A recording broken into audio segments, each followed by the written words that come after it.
Mingə çevirin ışığında büyüdü o. Elmar Nərimanoğlu vətənə məhəbbət dolu. 2 nömrəli məktəbdə aldı ilk dərsini. Peşə yolunda qaz qaynaqçı oldu ürəkdən. Hərbi yola çıxdı, topçu əskər kimi qorudu torpağı. Vətən onu gözləyirdi, tapqara qoyunluda əbədi yuxuya getdi. Elmar, sən şəhid oldun ama ruhun bizimlə. Su qovuşanın azadlığına qanın qarışdı.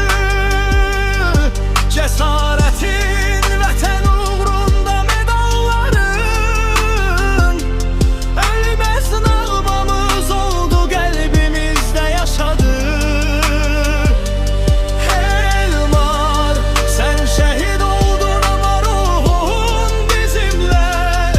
Su qovuşanın azadlığına qanın qarışdı. Cəsarətin vətən uğrunda medalların ölməz nağmamız oldu, qəlbimizdə yaşadı.